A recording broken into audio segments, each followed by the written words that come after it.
Hello bachcho, let's read the question. So question says that a sample of iron ore contain FeS and non-volatile inert impurity only.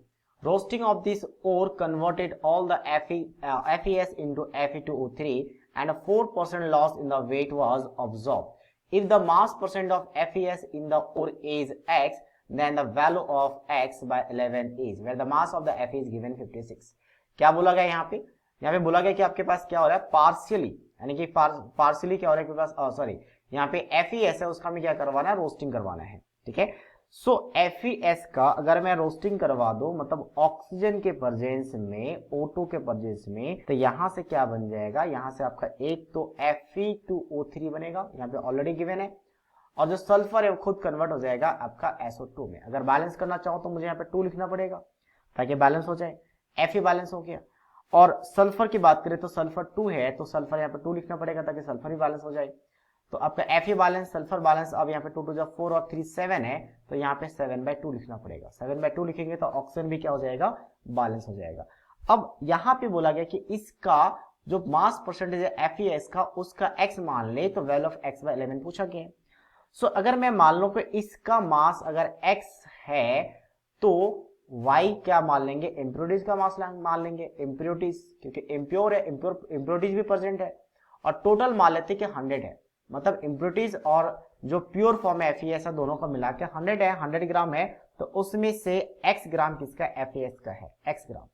तो इसका number of mole निकाल सकते हैं। Fe का 56 है, sulphur का 32 होता है, अगर मोलर मास की बात करूं तो 88 हो जाएगा, तो नंबर ऑफ मोल्स आ जाएगा।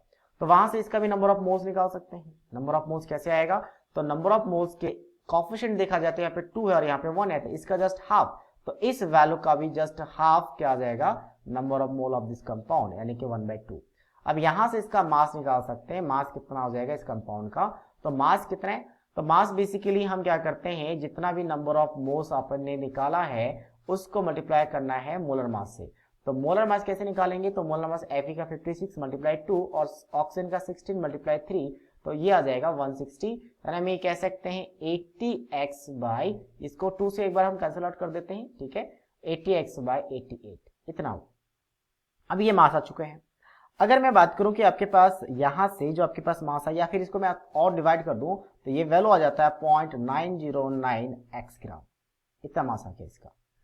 तो अब देखो क्या हुआ कि y ग्राम अभी बचा हुआ था, इम्प्योरिटीज बचा हुआ था, तो y ग्राम बचा हुआ था, और हमने यहाँ पे 0.909 x अपडेट किया इस फॉर्म में, और ये जो x ग्राम था वो खत्म हो गया और ये इस फॉर्म में कन्वर्ट हो गया। तो ये आपके टोटल मास है, और ये बोला गया कि कितना आपके पास, ये 4% डिक्रीज हो चुका है। तो अगर 4% डिक्रीज हो चुका है तो 96 बचा हुआ है।